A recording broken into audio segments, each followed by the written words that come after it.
Hey guys, we got ourselves a bit of an interesting video today, and that is ranking every quitter in Big Brother history. Now, this topic was suggested to me by one of my Patreon users, Jairo Garcia, and if you want to join the Patreon, you can do so by clicking the link in the description. And obviously, I did a video similar to this last year with Survivor, ranking all the quitters there. But I think what's interesting about doing this topic for Big Brother is a lot of the quitters on Big Brother are pretty bad, where obviously a lot of them walked pretty early in the season, and there's even some that we just don't have that much information on, but I'm going to do my best to break it down. And before we get started, I did want to briefly describe my criteria. Where obviously I'm not going to be including expulsions. I feel like that's a very different topic, obviously, from quits. I'm also not including unofficial quits, such as cases where someone is voted out after being asked to, or cases where a player just very obviously gives up but doesn't actually walk from the show. And I think the other thing to bring up is I'm actually going to be including Big Brother Canada and Celebrity Big Brother in this ranking as well. And with that, that brings the total up to 10, with 4 cases from BBUS, 5 from BB Can, and 1 from Celebrity Big Brother. But with all that out of the way, we have 10 players to rank, and let's not waste any more time, let's get right into the video. So starting off at number 10, the quitter I believe played the worst game on the season in which they quit is Megan Louder from BB19. And obviously Megan is someone I empathize with a lot. She obviously had a lot of mental health issues coming onto the show, things that she didn't fully disclose with production ahead of time, and she was obviously treated pretty poorly during her time there, where she was a very clear outcast right from the start, and she wasn't even Cody's initial target coming into the week, where obviously he wanted to target Josh first until Josh won immunity due to a twist, which caused the target to shift onto Megan. But I feel like that's exactly why I have Megan at the bottom, is that she was the initial target coming into week 1, where had the nom stayed the same, she would have been the first boot of the season regardless. And yes, while it's possible Cody could have used a veto anyway had he wanted to try to target Paul, I feel like Megan's quit mostly accelerated what was probably going to happen anyway by the end of the week. So for that reason, I can't really have Megan too much higher, not to mention the fact that she never really seemed to have too many allies on her side anyway. It makes it hard to justify her game being any higher than number 10. Now we're moving on to number 9, and we have someone who lasted a little bit longer in the game, but still played a pretty bad game, and we actually have Vanessa, the first of 3 people from BB Can 11 on this list.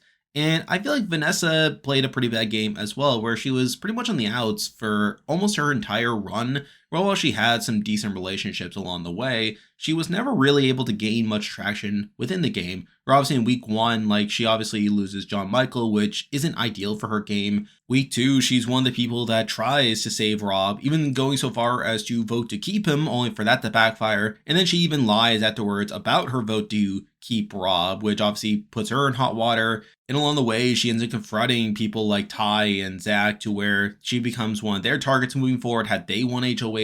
And then in week 3, she's put up by Kuzi, who is one of her closer allies there. And while she was the pawn in that situation, there was definitely a chance she could have gone home had the nom stayed the same, but obviously she quits before it even gets to that point.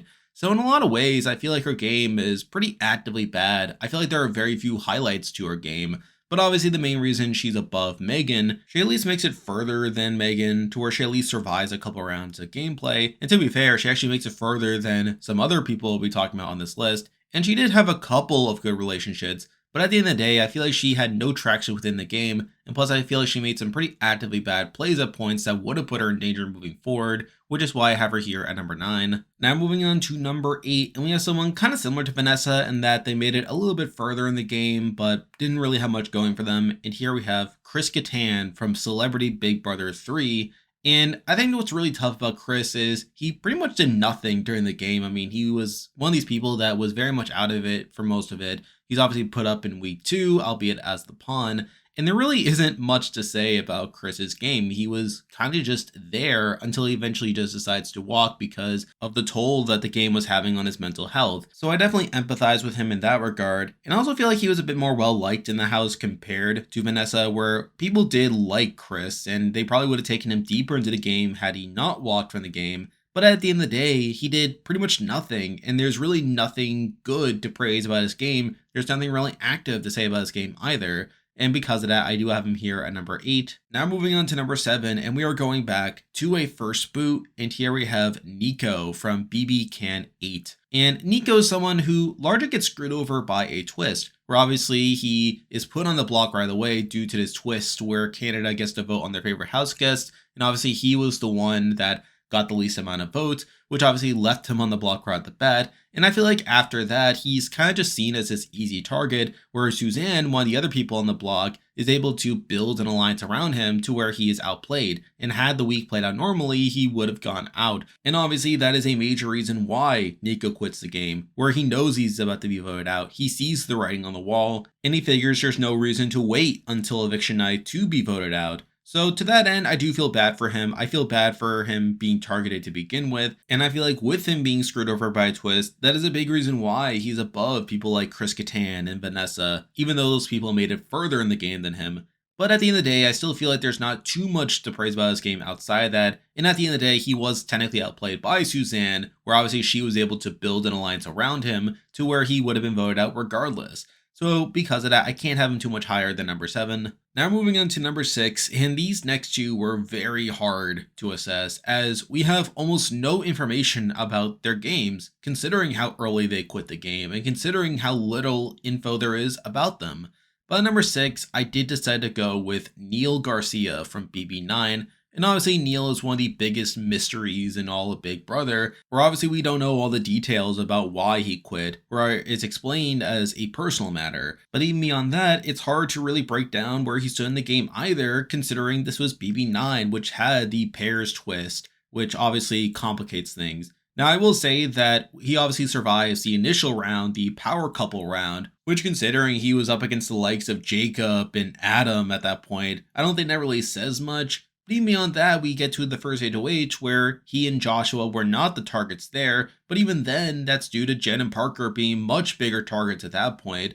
So to that end, it's hard to really see how Neil's game would have broken down beyond that point. Now I will say that his partner Joshua does end up making the jury, so I guess that's a good sign over how Neil would have done. And even beyond that, there isn't really much bad to say about Neil's game either, to where I could feel right putting him lower on the list. And while some people might disagree with my assessment here, I think considering the pros that we do have of Neil's game are enough to have him above the people we already talked about. People who were either going to be the first boots anyway, or people that made actively bad moves that put them at the bottom of the house. So I feel like those things were enough to have him here at number 6. Now moving on to number 5, and we have someone very similar to Neil, and here we have Amal from BB Can 11. And again, Amal is another player that we have very little information about. She was obviously taken out very early to the point where she's not really on the show at all. And we don't even see her much on the daily updates as well. And if you go back to my BB Can 11 player ranking, I actually had her at the very bottom of the list for that reason. But now, lo and behold, I have her above Vanessa on this list.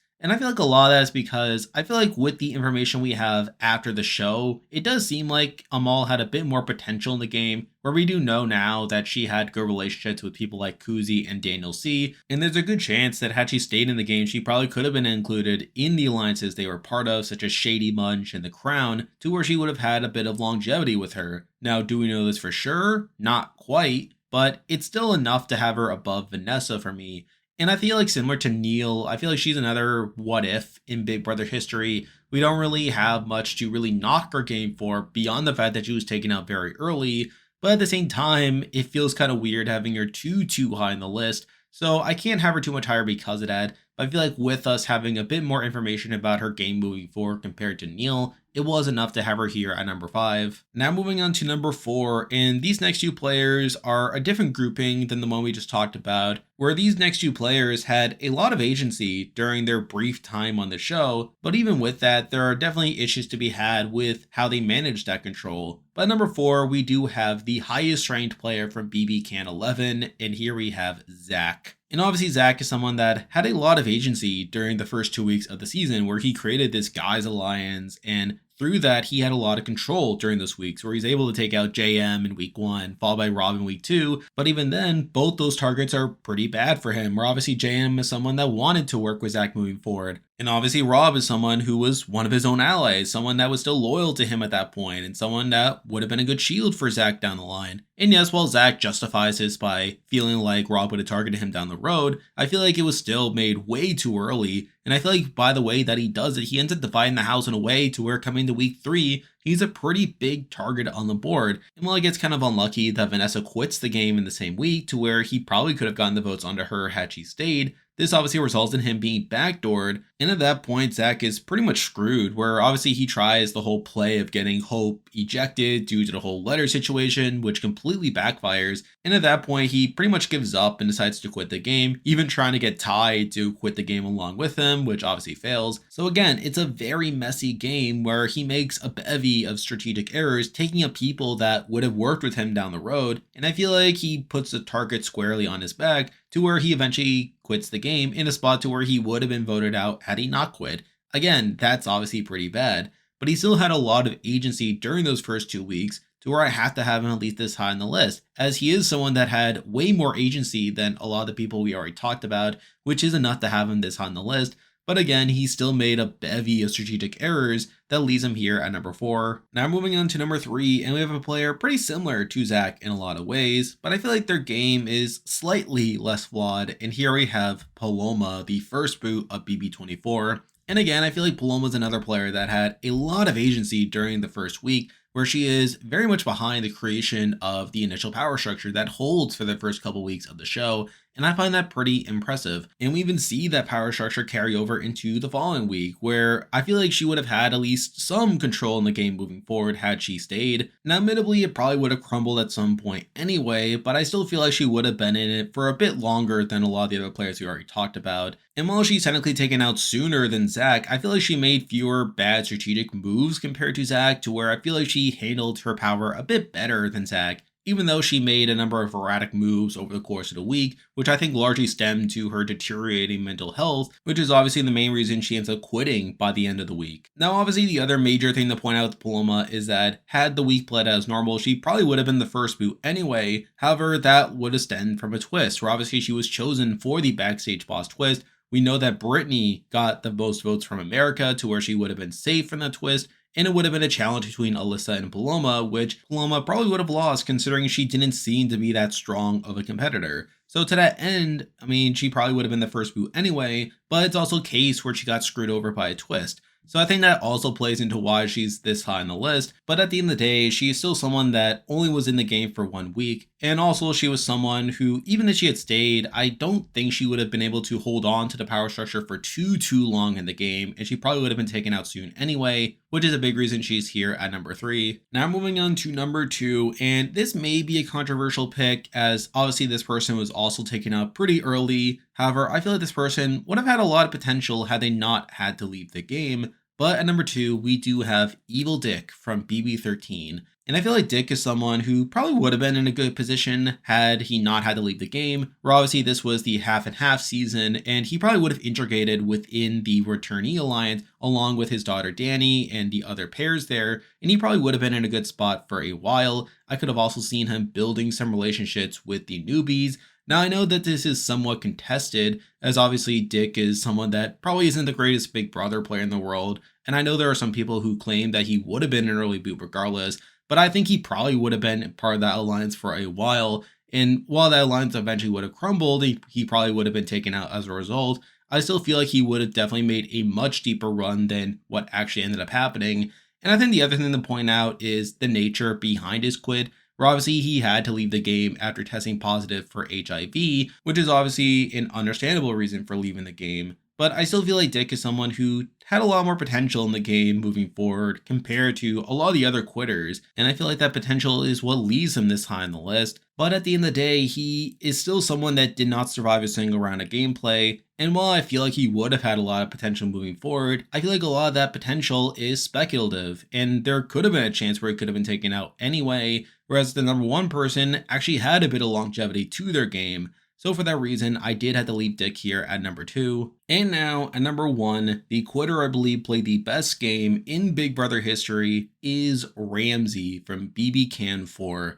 Now, realistically, Ramsay is someone that normally wouldn't be this high on a player ranking. However, he is the one quitter that actually made the jury. He has by far the longest run out of any of the quitters on this list, and I feel like that's at least something to praise about his game. You also have the fact that he managed to win 2 vetoes over the course of his season, including the one in the week where he does leave the game. So I feel like that was enough to where he stood out among the rest. Now, admittedly, outside of that, his game isn't great. He's obviously blindsided during the page round. You also have the fact that he's not really that active for a lot of the game, and he was still put up on the block twice, which isn't great. And I don't know how well he would have done had he stayed in the game, as I don't think he would have been a particularly likely winner had he advanced in the game. He probably would have needed to win out, which, to be fair, he was competent in competitions, so I wouldn't put him past him to do that. You also have his reason for leaving the game, where his father had a heart attack and he had to go home to deal with that situation, which is obviously a very understandable reason for leaving the game. But I still feel like Ramsay, despite not having played the best game in the world, has the most longevity out of any quitter on the board by a lot.